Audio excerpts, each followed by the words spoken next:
All right, hello and welcome.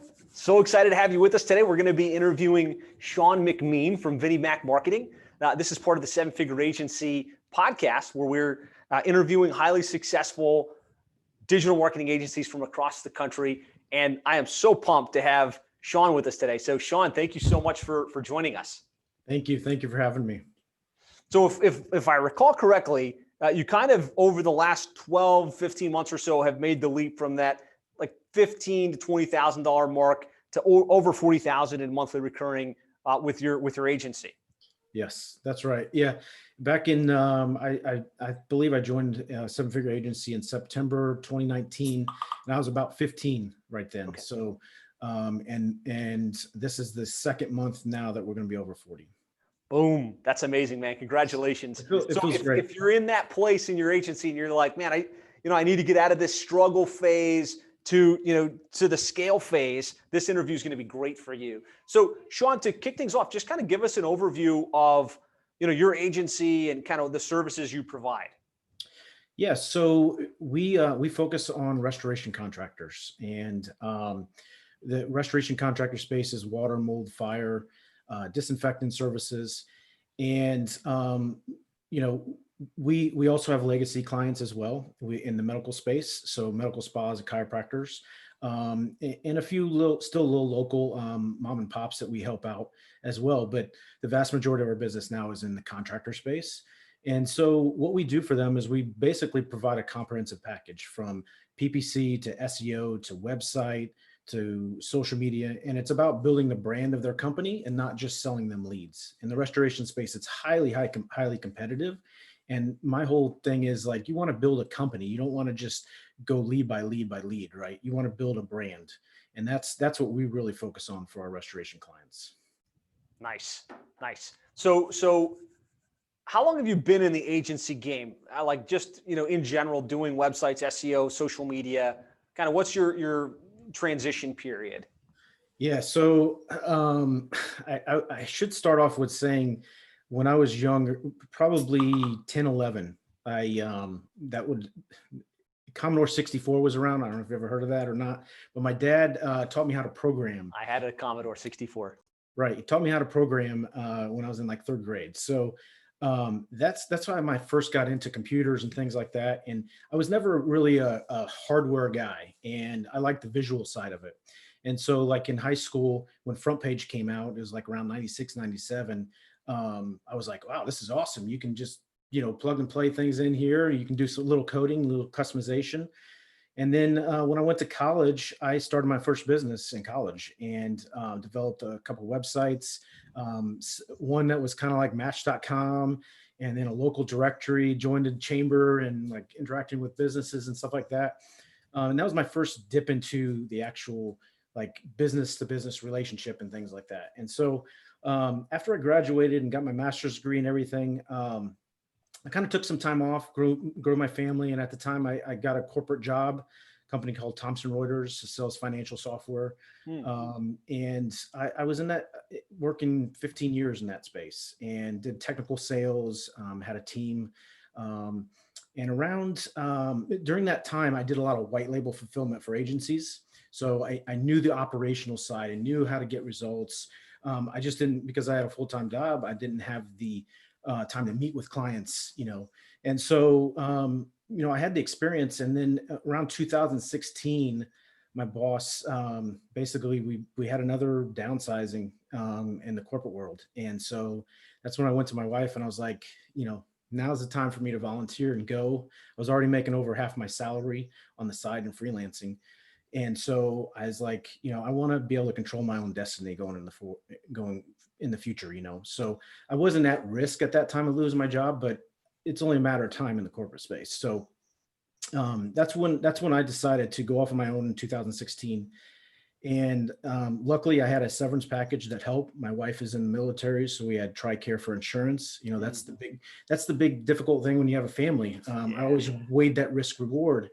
And so I didn't want to risk my family's, security. And so when the time presented it, I haven't looked back since. So kind of you saw the writing on the wall. You're like, I've got this little passive income that's coming in from my freelance work. if I focused on this full time, I could build it up. Yeah. I mean, Okay. that's how it was. You know, I have a huge operational background. So, and that's a good and bad thing when you're starting your agency, right? So, and the operational side still to this day, I'm in it and I'm trying to dig myself out of it, right? So that I can be above it and actually grow the agency versus doing the work in the agency. Yeah, so it makes a lot of sense, right? You talk about the good and the bad. The good is you know exactly how to do the work, you know exactly how to deliver the results, and that's good. The bad is you wind up doing it yourself or feeling like you have to have your hand in almost every little thing that's going on for your clients. And that's one of the struggles you've had is like, oh, I'm still doing some of the work, which doesn't let you focus on growing and building the business, right? Yeah. And this year with COVID and everything, that gave me a chance to look back. When COVID first started, we really doubled down with our clients just because there was so much unknown with it going, right? And so we were focused on making sure we produce all of our clients get as much results, help them restructure their business and everything. But it also allowed me to really sit back and look and see where am I struggling personally the most, right? And it was the being in the operational side. And so we've grown our team by 3 people over the last 6 months. So to help with that. Nice. And so how has that impacted you being able to afford to do a team, but also having a team with the extra hands? I couldn't do it without my team. My team is awesome. Abby, who's my operations manager, like project manager, she's right there in with me. I mean, I couldn't do it without her. I've got a team of 5 now. So operations person / project manager. I have a content writer, dedicated content writer for our SEO results and things. And then I have a marketing assistant. I have an account manager, and also we just hired a dedicated SEO person. Nice. So a good team to get the work done, to execute for the clients. That way you're not physically doing it yourself. Do you feel like that team is you've got enough people now that you could scale to 50, 60, 70 without having to add a lot of additional team members? Yeah. So the next hire I'm making, and I'm doing interviews right now, is on the PPC side. With that hire, I've interviewed tons of people for it, and that's kind of where my background comes from. And I've spent a lot of energy in that, dialing it in for our clients. In the water damage space and contractor space in general, and you know how this is, it's very, very competitive and it can get very, very expensive. And the last thing I want to do is have mistakes for our clients, right? And so I spent a lot of time documenting that and making sure we refine that process so that way when we hire somebody in, they're going to be able to start and understand what we do, because we do extremely customized campaigns. We don't just throw up one campaign and say, okay, water damage, and it's going to cover all this area. It's very complex, and it's hard to let it go. Let's put it that way. But I know without doing that, I'm not going to be able to scale past much more where we are. There's just not enough time. Yeah. Awesome. All right. So let's kind of shift back for a minute here. So you were at 15,000. What were the things you needed to solve for in order to break from that 15,000 to the 25, 35, $40,000 range? Just talk about some of the things you knew you needed to solve for at that point, and that helps you kind of get through that barrier. Well, I think the biggest thing for me was, because I had the operational background, was getting out of the head that trying to do everything yourself. I think that's the big struggle for a lot of entrepreneurs and a lot of business owners themselves, because it's their baby, it's their company, right? And it represents them. And so for me, it was adding team members that are a good fit and giving them the tools to be successful, and not trying to second guess and micromanage them. Give them the tools to be successful. They're going to make mistakes. They're not going to do exactly like you do it, right? And if you're lucky, they're going to do it better, right? And so that I've been fortunate enough to have a team that is you never want to be the smartest person in the room. Let's put it that way. You want to surround yourself with people that are very knowledgeable and that can help you grow along the way. So that's one of the big keys for me, was getting some people in to help and then giving them tools. And then secondly was outreach. So our big success is the case study testimonial Facebook ads, and that's how we've been able to grow over the last year or so from our restoration side. And it's totally different from switching from a local agency where you can meet people face to face to actually somebody that's across the country, right? And then when you do meet with them, how do you show them the value that you can bring them, and turn that in from a webinar situation into a relationship? And it's all about building a relationship. If they trust you, they're going to do business with you. Yeah. So it sounds like, freeing yourself from the day-to-day operations. I definitely want to talk about that.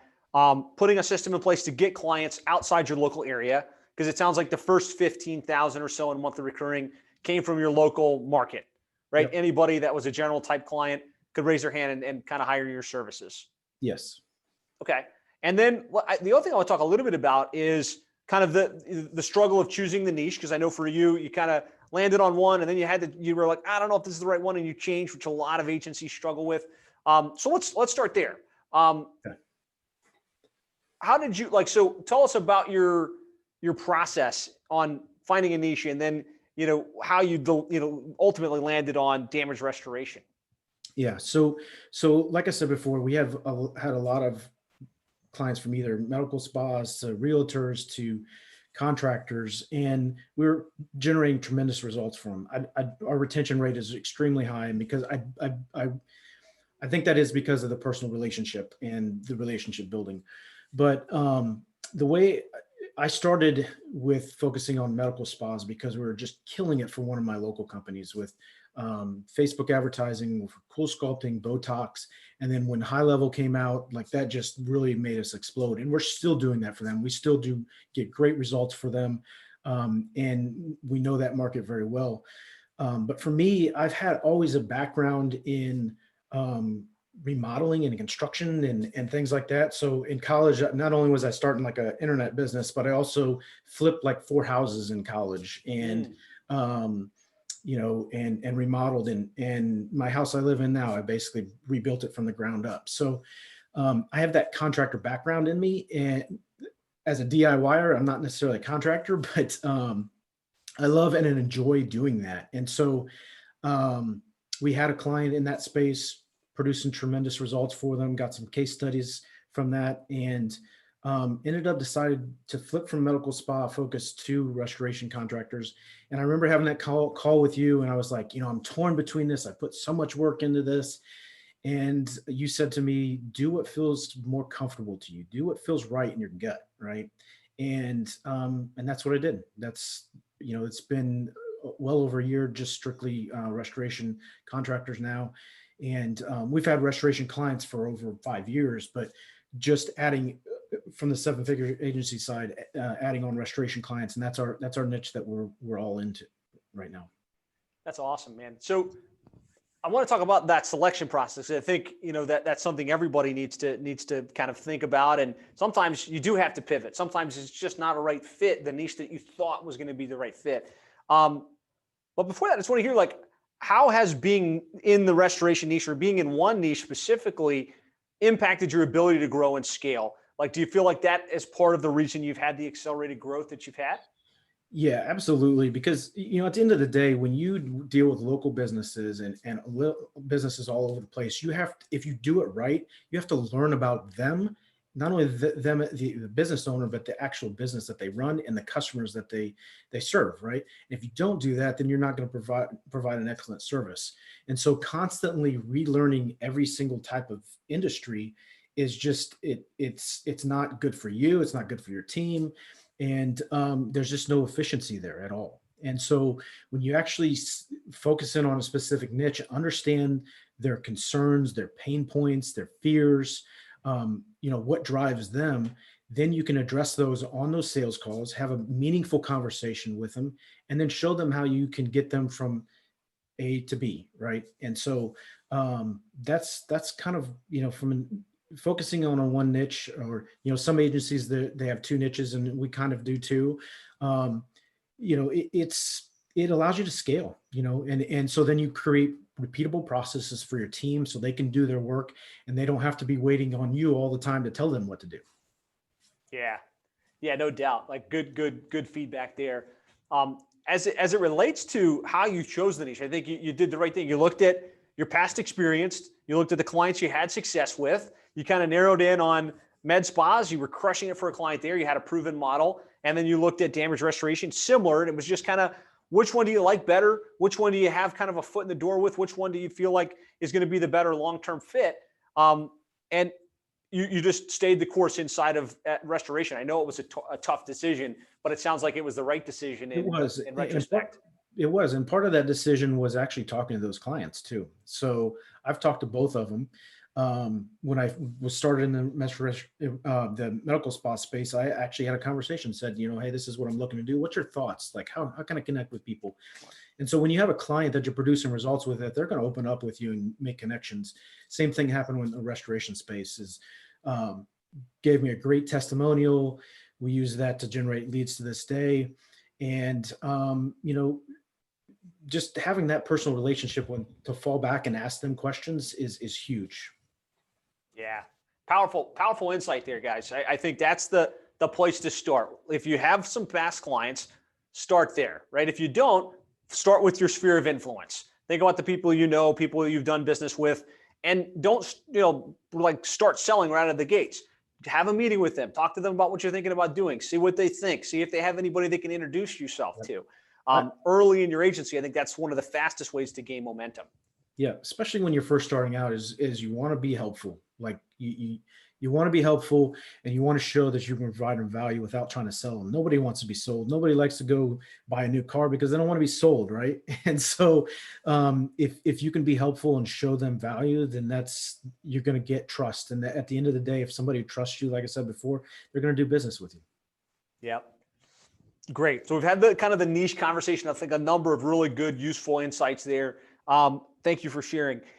Now, as it relates to getting the clients in that space, you went from 15 to 40. Like you said, the case study funnel has been working well for you. Let's talk about where you're getting the clients from, or at least where the first seedling clients outside of the initial client, where did the first ones come from, and where they're coming from now? Yeah. So like many agencies, I've tried a million different things, tried, cold emailing, cold calling. Oh my God, I pulled my hair out on that. Like, I can't do that. We tried mailers, we've tried PPC, we've tried Facebook ads, and by far the best results we get is testimonial case studies using Facebook to dial into your specific niche, right? And so that's been the biggest driver for us, is getting them showing a testimonial case study, getting them on a Zoom session, and actually, very similar process as what you use, as far as showing them, doing an audit for them real quick, showing them results that we get for our clients, showing them the dashboard system that we use for call tracking, and learning more about their business and listening to their problems, their concerns. And they're going to tell you, if you dig deep enough during that initial phase of it, they're going to tell you why they won't do business with you right then and there, right? If you ask the right probing questions. And if you can answer those questions or solve those problems right then and there, there's, at the end of the call, there's very few reasons why they should say no. Yeah, so. I love that. I mean, I think there's a lot of ways to grow your agency and your niche agency. One of my favorites is get a client in your vertical, generate an amazing result, document that result, shoot a video of yourself explaining, hey, here's what we did, here's the result they got, here's how many leads they're getting. And then ideally a Zoom interview like we're doing right now with that client, ask some questions, ask about their experience, ask about why they chose you, ask about the results. Now you can go to that vertical, not with, hey, you want to hire me, but you can go to that vertical and show a proven example of what you've done. And they just got to decide, do they want a similar result for themselves? And so, that's awesome. Did you get any clients through the cold outreach, the networking, and a lot of the hustle efforts? Or was it pretty much the Facebook ads is what worked for you in your business? I actually got, I tried the cold email template. I think Jeff, and that's in the training.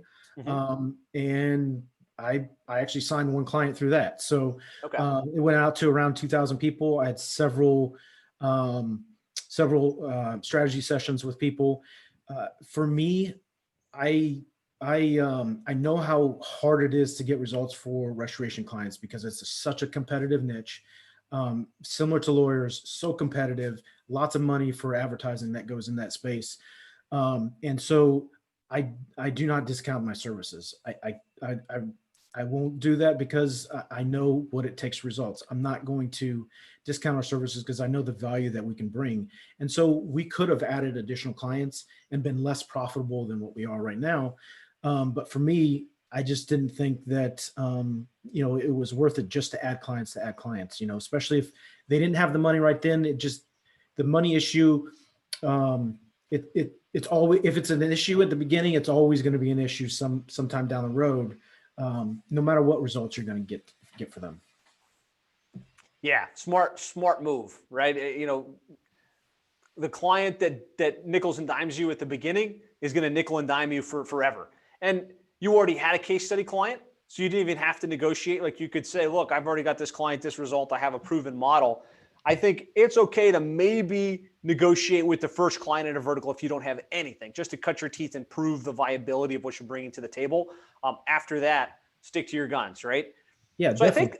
I think that's a great place for you to, if you could just kind of explain how you package your service and kind of what the price points are, just so we understand kind of what you're selling to that space.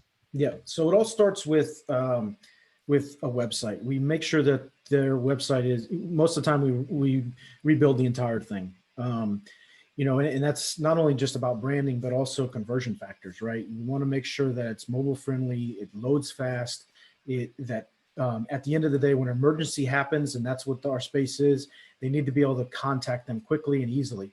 And so it all starts with a website. At the same time, we implement our PPC campaigns. And so the PPC campaigns, depending on where they're located, if it's in a big metropolitan area, it can be a very, very complex campaign because we dial it in by location and then by specific keyword. So SCAG campaigns.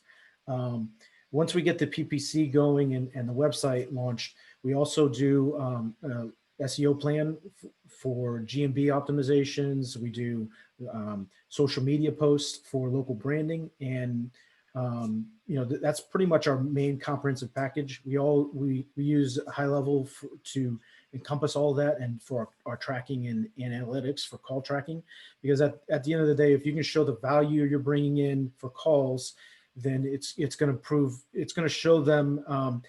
Let's put it this way. If you say, okay, I got you 30 calls this month, and client says, well, who were those people and what was it for, right? If you can relate a call to a name, to value and job type, if you can do all of that, there's no questions. There's no questions around it, right? Mm-hmm. We can't control if they close the deal, but we can control that we send them qualified calls for services that they offer. Yep. Powerful. So it sounds like website SEO, pay-per-click, marketing automation, lead follow-up type stuff.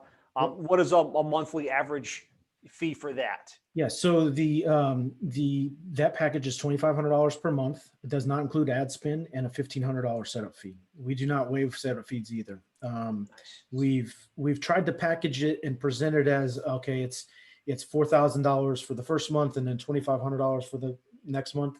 I've had better results breaking it out and basically explaining the setup fee is that to speed up the process and get your new website dialed in, and get things rolling. And most of the time, I close 1 out of 5 calls. So nice. That's been what I've been lately. So fantastic. So thanks for breaking down the kind of the program. How many variations of that? Like if somebody wants to just do a custom website, or if they just want to just do like SEO with you, how do you handle those situations? So we have a PPC only package as well. And so that's $1,200 per month, with a $1,000 setup fee actually on that, because we can reduce that one down a little bit, depending on their market. If it's a smaller market, it won't be as much work to get everything dialed in. But that's the one downsell that we have. Outside of that, I don't have any other packages. So this is the program that's going to work. This is what we believe you need. You take it if it's a fit. If not, no hard feelings. Best of luck. I wish you luck elsewhere. Yeah, and then we put them in our cold follow-up sequence, and at the end of I've had a couple clients that said no on the initial call, continue to get communication for us, and then signed up later. So love it. So just kind of nurture them until they're ready. yep. You know, I mean, at the end of the day, results speak volume, right? If you can go show results, get the client results, document that, and present it to people that are looking for the same results, then you know that's speaks volumes right there. 100%. Now, if I recall correctly, earlier in the agency, you weren't niche focused and you were kind of a la carte, like somebody could buy a website or they could buy whatever they needed. How has kind of packaging it and having like, this is our core thing that we're going to sell, simplified your operations? And, you know, do you feel like that's helped in the growth and scale in your agency? It definitely has, because everybody, you know, on my team knows what they need to do when a client comes on board. You know, once the client signs, pays the first month setup fee and everything, we have an onboarding call with them. Usually that's 40 minutes or so, where we just dive deep into everything. We have an onboarding checklist that we go through. And once we get all that information, my team members know what to do, right? They know websites first. We get the PPC dialed in, Google Maps optimization. And so we've got everything set up in ClickUp from a template that we can clone over for each individual one of our clients. And we just go through that list as a team and make sure everything gets rocking. You know, the important thing is to produce results fast. So we do make sure within the first 7 days, they have their PPC results up and running. If they don't have Google local services, we help them get that done. And so it's important to get that phone ringing as quickly as possible. 100%. He just shared a writer downer. If you're listening and you didn't hear that, you need to generate quick wins, right? They just signed up for $2,500 a month.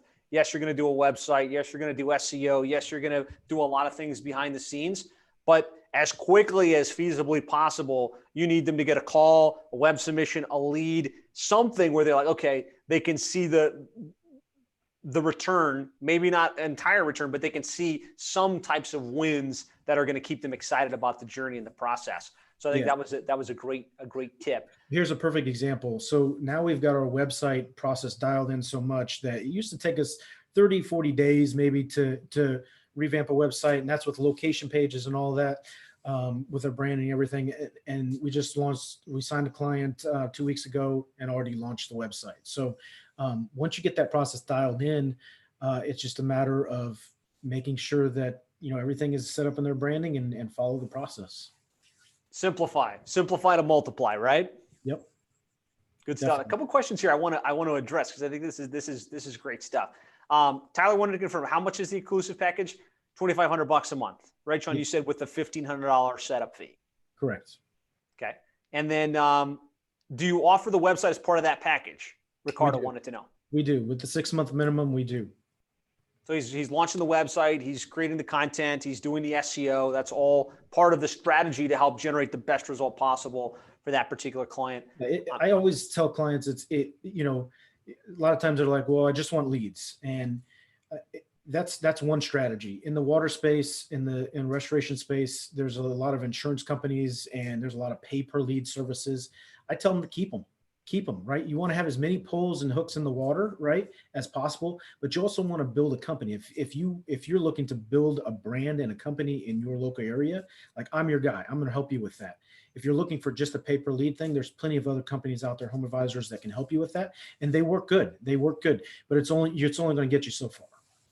Yeah, no doubt. Yeah, absolutely. Love that. Kenneth wants to know what the minimum PPC budget is that you're telling the client. It depends on the population in the market space and the competitors, right? So, you know, if it's a smaller location, you might be able to get by with $1,500 per month. In a lot of our bigger markets, you're looking at $4,000 to $10,000 per month, depending on the results you want to get. The thing that a lot of restoration contractors struggle with is there's tons and tons of competition, and there's tons of like franchises and things like that. And they have these huge marketing budgets, right? So they'll take a loss on one service to upsell on another.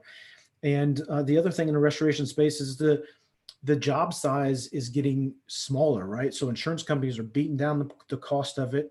You know, I had one client tell me that the insurance we're going to give them $30 to install a dishwasher and hook up the water line. He says, I can't even pay a licensed plumber to hook up a water line for that.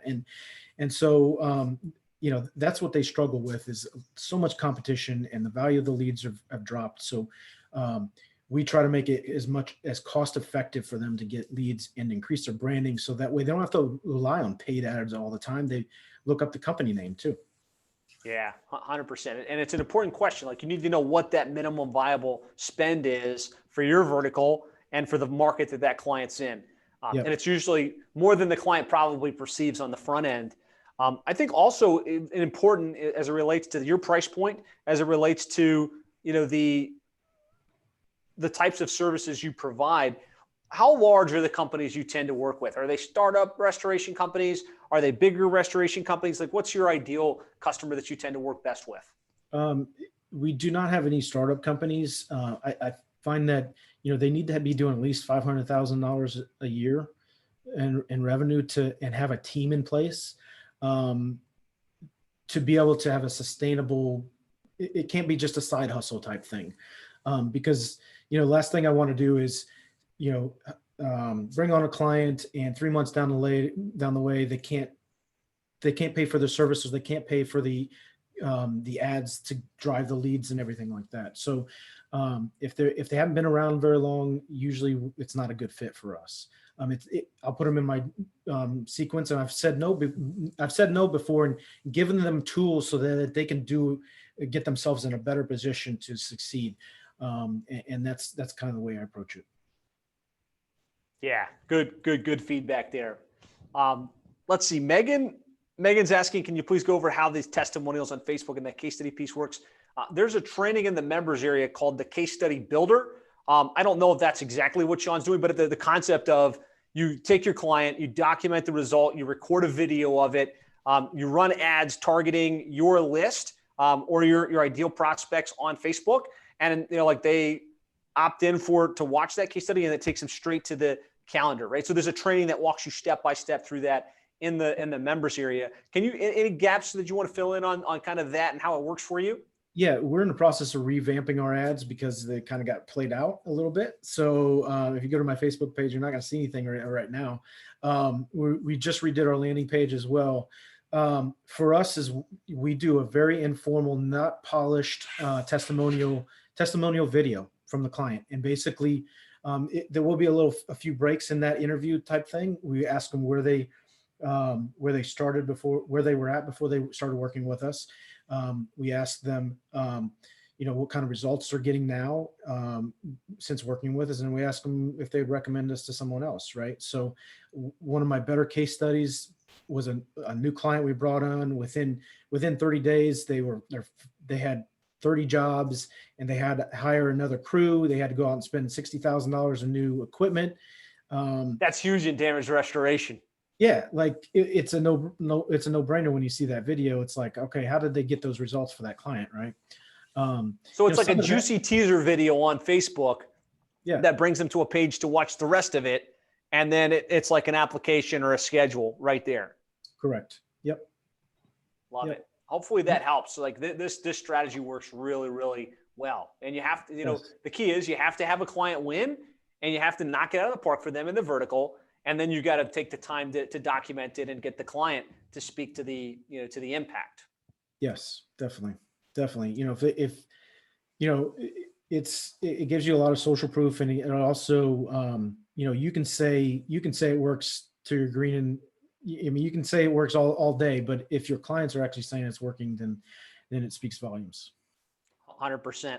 Brandon, great to have you with us. Brandon's asking, what do you recommend for the Facebook ad budget to generate leads for an agency?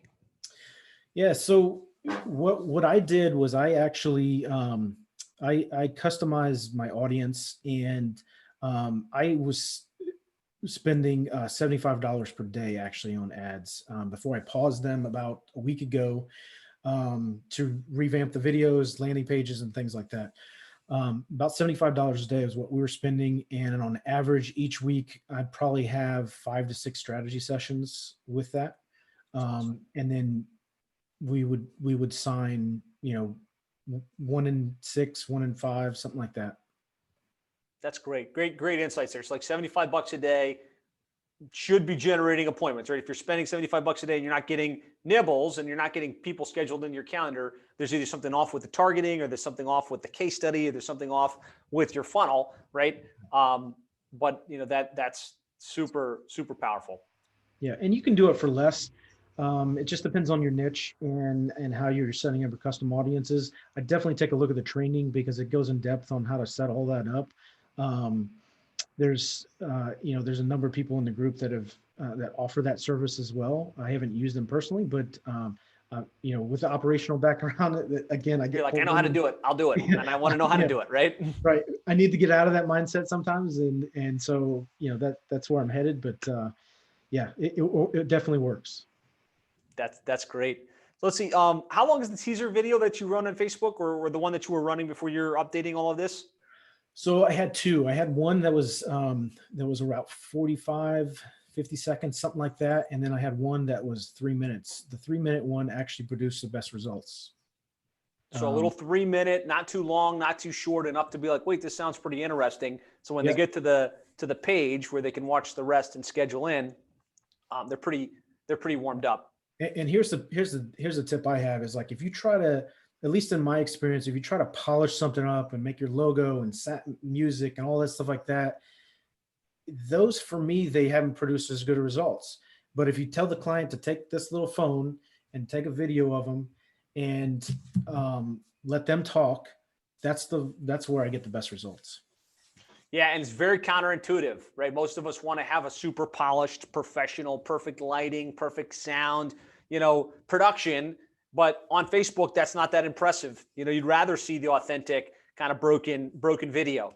And Sean, that's your tested result, right? That's what actually bore results for you better. And you've got some really nice polished videos. I've seen them. They look really great with the lower thirds and the music coming in. Yep. Very, very good insight there. The thing that I would do also is make sure you have captions on there and it's actually saying what they're saying too, because a lot of people on their phone don't turn on the volume right.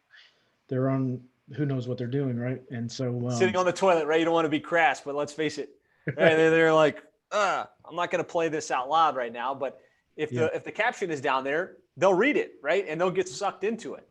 Yep, definitely. Good stuff, man. Good stuff. So lots of great questions here, and I definitely want to address many of these. Yasmin, it's the 7-figure agency coaching and mentorship program. We have a number of trainings like this to kind of break this stuff down with examples and things. So that's what we're referring to there. Alpha Team, how do you entice clients to give you the video testimonial? Like, how did you get that client to say, yes, I'll do it for you? Produce results for them, they will. Yeah. So people tend to like it when you knock it out of the park for them and you generate 30 jobs. Like they're going to be pretty happy and pretty willing to do what you want. If you crap the bed, you don't deliver the goods, you couldn't pay them enough to do anything like that for you, right? Yep. And I mean, at the end of the day, you got to produce results.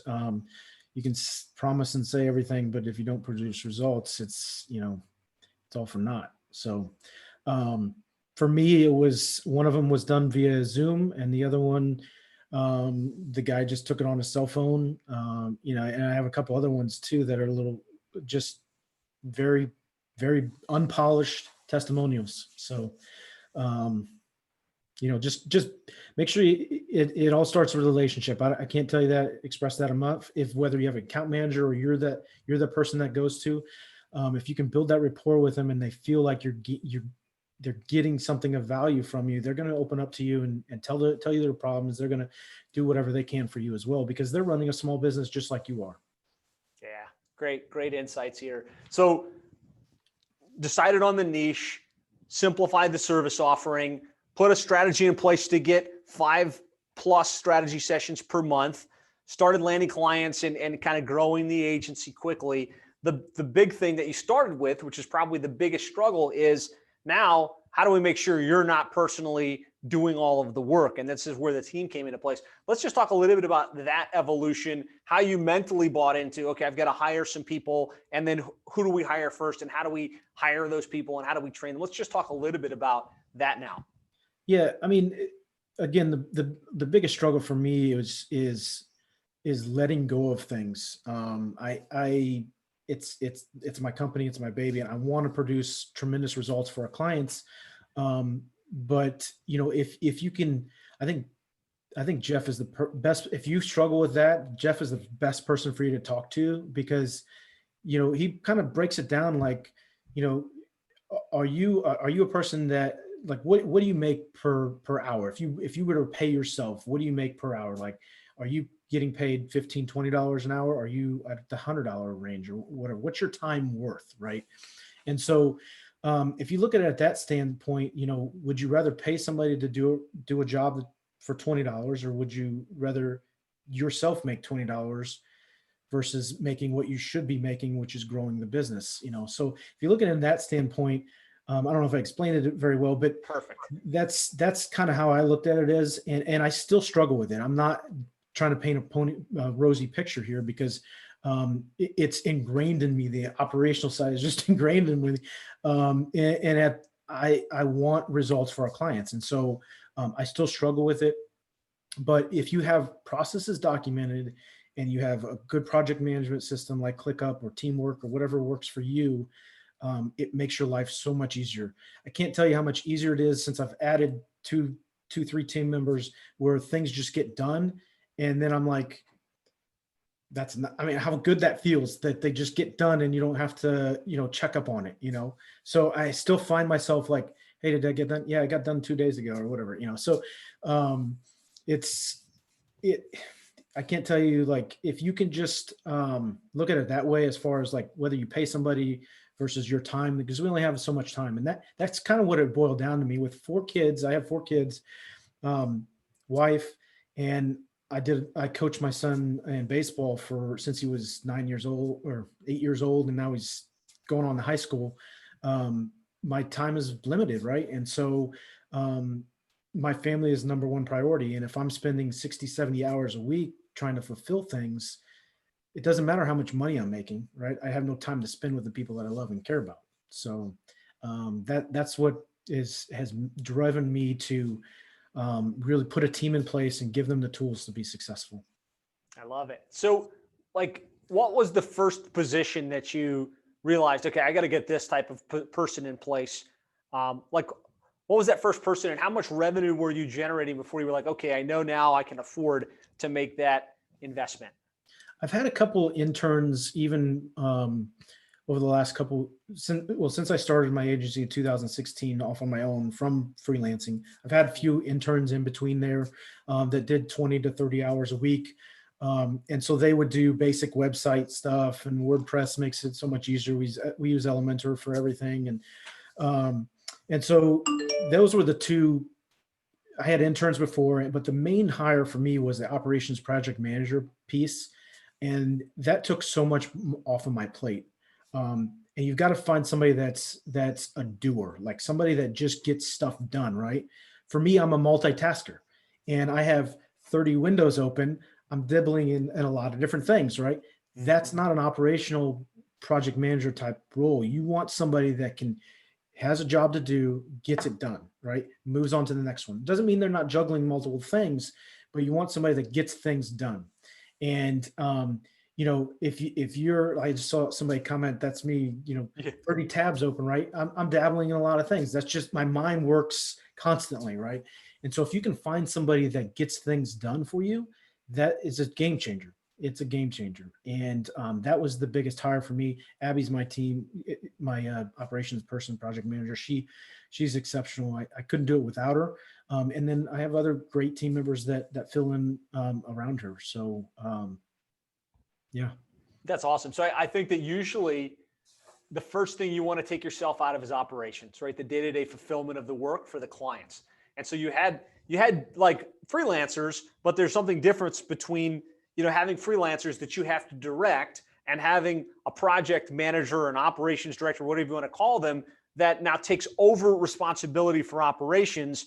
And while you still know what's going on and you still have a pulse on it, they're responsible for making sure when the client comes in, this, and that gets done. And if you've got a system, like you said, like Teamwork or ClickUp, and you've got all of the steps documented, you can confidently feel like, okay, this person has the right profile to go out and do this work and make sure that it all gets executed. You can focus on positioning, running those Facebook ads, selling the new clients, and know that you're still going to generate great results for the client base, right?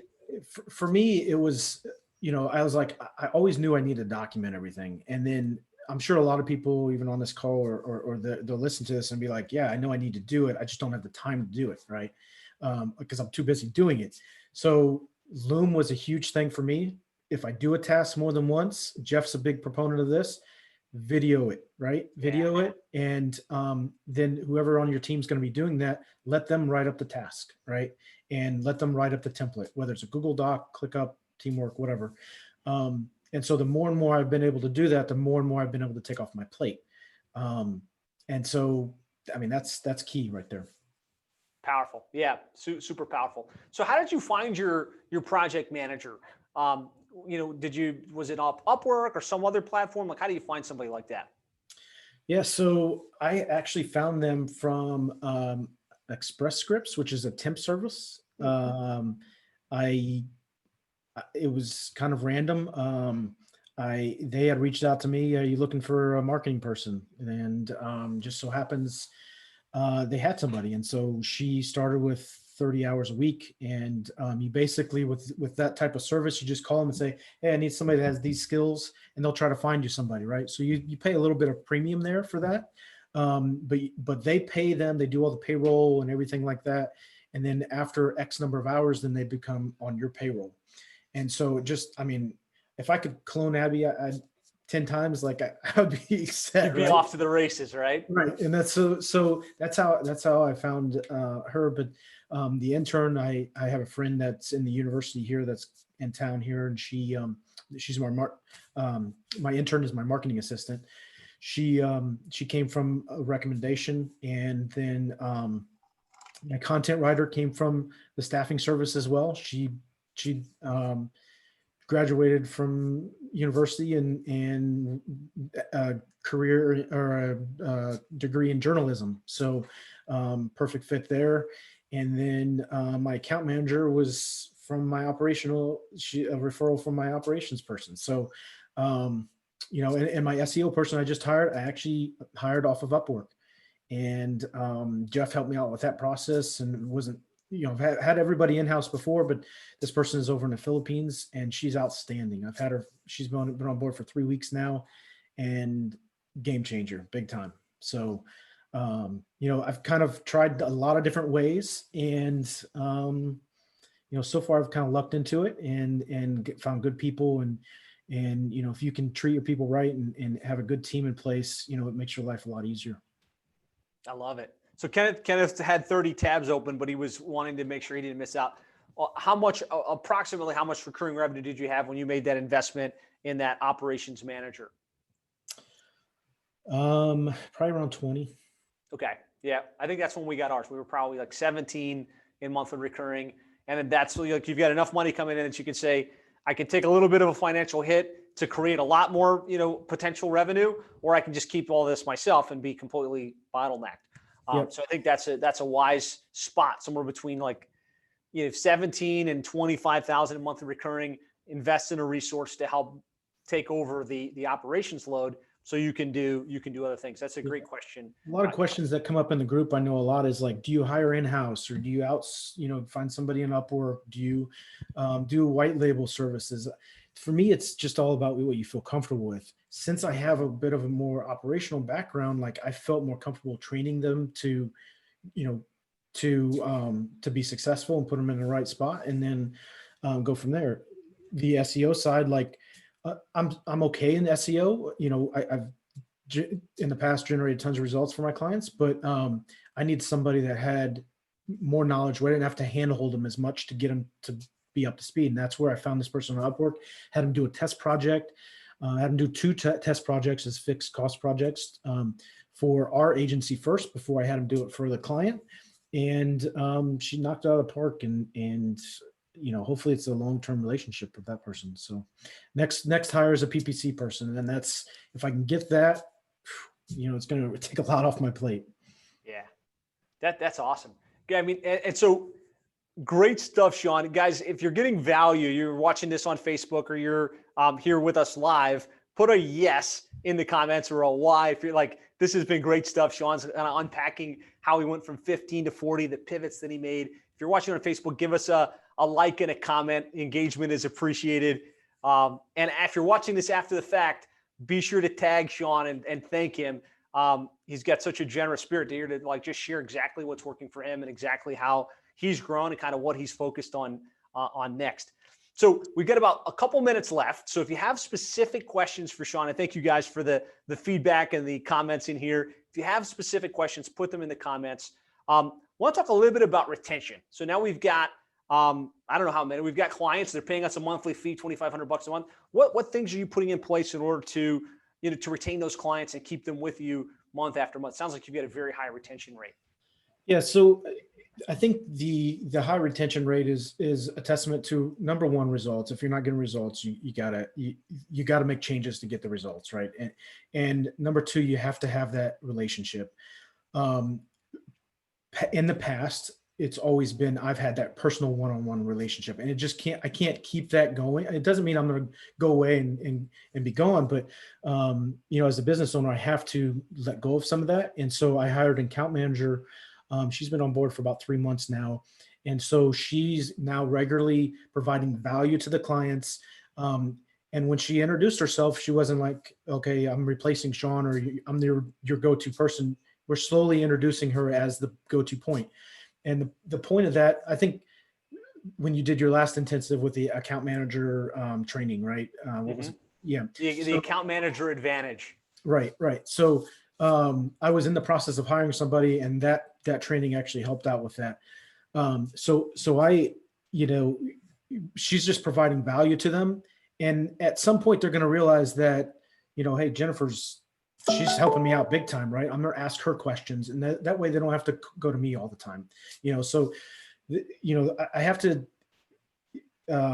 she has a degree in psychology. So she knows how to speak to people and relate to people and have a, conversation with, she connects with them. Right. So that's been great, and so for me, the retention side is just really produce results, share those results with them. Don't overload them with, oh, I did this for you on SEO side. At the end of the day, depending on your niche, all they want to do is the phone to ring or sales to come in. And if you can show them value from, if you're tracking calls or leads or whatever, and just don't show them a number, show them actual real data, clients, services, value of those services, your retention rate is going to be much better than if you just say, yeah, I sent you 50 calls. What does that mean? Right. I love it. So just, kind of focusing on the relationship side, taking yourself out of it, right? Because at a certain point, you can't retain the clients and do the work and focus on the business. So you made a wise decision to get that account manager in place to manage that relationship so they don't sense perceived indifference, right? Get them amazing results, provide an amazing experience, and the clients will stay for the most part. Not always, but for the most part. There's one thing. I had my first cancel in a long time, not too long ago. And that was after you had asked me to talk about retention in the 7-figure agency thing. I was like, Josh, you jinxed me there. But ultimately it was a thing that was out of my control, And so as a business owner, it's hard to, sometimes you take it personal, right? And there's only so much that you can carry from a baggage standpoint. If you look back and you say, okay, I did these things that I promised that I would do. And if they're not happy, there's some things you just can't control, whether it's money, their attitude, their decisions, their business. You can't control that, right? And so if you can somehow disconnect the personal feelings from the business side of it, it's easier to swallow. It doesn't mean you don't learn from it and kind of grow from it. It's just one of those things, you just gotta move on from. You're gonna have people cancel. Yeah, a powerful insight there. Like, don't take it too personal, right? Pay attention, but don't let it happen where it brings you all the way down to the ground, because there's going to be natural churn in any business, right? So, yep. Live with it and kind of move on. A couple great questions here. First of all, Ron says he's a long-term friend of yours, and Hey, Ron, you how's it guys going, work buddy? together, and Yep. he's happy to see you crushing it. So that's cool. So Brent, Don wants to know in high level, how do you actually show the results than just the calls that have been generated? Yeah. So there's a training that in one of the monthly, let's see, it was an operations training that I did. It wasn't the reactivation campaign, but there's another training that I break down and show you how we do that. But at the end, really what it involves is we have my account manager. This is her responsibility. She actually goes into each one of our clients and will spot listen to phone calls and make sure we're generating results from those calls. Make sure we're getting qualified leads and actually put a name to that call or that opportunity. So whenever a call comes in, we have triggers set up that will create an opportunity. Obviously the call is recorded. We tag a name to it and a job type to it. So then at the end of the month, we can send them a fancy little screenshot that says, okay, we sent you, this was the total number of calls you had come in, lots of spam stuff that happens all the time, but these are the qualified calls you had come in. And this is what we estimate your value to be of those calls if you close them, right? And then we try to provide them resources and training on, how to answer the phone correctly and kind of in a corporate world. When I worked with Ron, I had a team and I did call coaching. So we would have to sit there and listen to our calls and learn from our calls, how to speak to people and things like that. So we provide some training on that to our clients as well. So. Yeah. So I'll make sure if that's not already converted to a module, I'll convert that. I think that would be a great one to convert to a module, how to track your client ROI in high level. Cause yeah, you broke that down really, really nicely in a step-by-step fashion. Sometimes it's just realizing it can be done. Right? It's okay. I can see how the fact that it can be done makes you feel like, okay, I got to roll up my sleeves a little bit and figure out how to make this work. I think the bottom line is it takes work, right? You can't just think the client is going to magically go into high level and update their pipelines and put an exact dollar amount, because they won't. So Sean invests the time from his own team to listen to those calls, rate those calls, and kind of track the outcomes. Right? Yeah, definitely. I mean, it does definitely take time. But if there ever becomes a question from a client, I don't feel like I got work this month, right? Or I didn't get any qualified calls. Well, if you have a name associated to a job type, you can say, this is the calls that we sent you, right?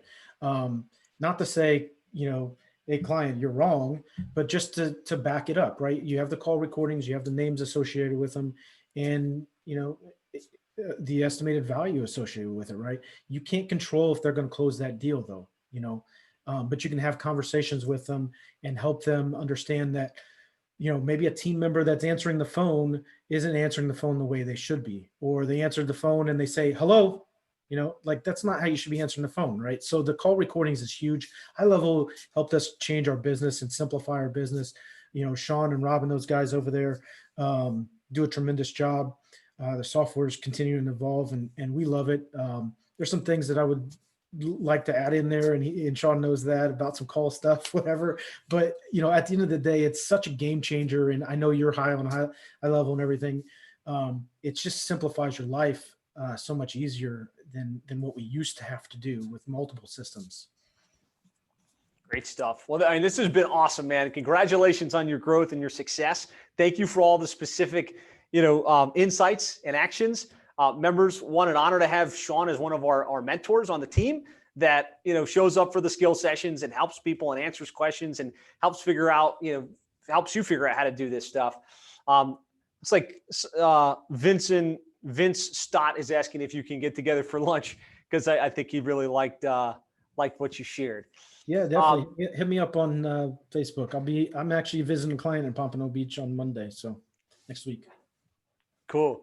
So I guess in closing, if you were to have one last nugget of wisdom for that digital marketing agency that's struggling and trying to get to the next level, what would you say? And we'll wrap up on that. For me, it's about accountability. The reason why I joined Seven Figure Agency is to be able to network with people, be able to learn from people that have gone through what I'm going through. In the agency space, it's when you're a local agency, you feel like you're kind of in your own little bubble. You don't want to talk to the agency down the street because you're competing for the same customers. And for me, it's just about being around people that are going to help lift you up, right? And if you can associate yourself around those people, it's going to drive you to want to do better. I told myself once I reached 40,000 MMR, monthly recurring revenue, I was going to put a pool in the backyard of our house. And I had that picture up on my wall up here, and we're putting it in next spring. So dude, that's awesome, man. Love it. And that was, on my sheet here, that was on, from the last, I think it was from the first or second. That was the reward for hitting the goal. Reward. That was my reward, and so for me, it's all relates back to family. And if I can provide for my family, keep my family at my house and support my family, that's the most important to me. And being a part of the 7-figure agency has allowed me to do that. Being around yourself, Josh, and the tremendous other agencies in the group have just, it's lifted me up and driven me to want to do better, to support my family. That's awesome, man. I appreciate you saying that. And thank you so much for coming on. Thank you so much for sharing. If you have follow-up questions, we can move this into the Facebook group. Feel free to, tag Sean in the questions. Make sure that you reach out and thank him for sharing, right? Too often we just take, right? We sit on these sessions and we learn and we get good ideas. Be sure to share some appreciation with Sean for what he's given you and kind of what he's shared on today's session. So that's it for now. Thanks again, man. And we'll see you guys in the Facebook group, and we'll continue the conversation there. I'll see you next week. Yes, looking forward to it. All right. Bye. Bye, guys.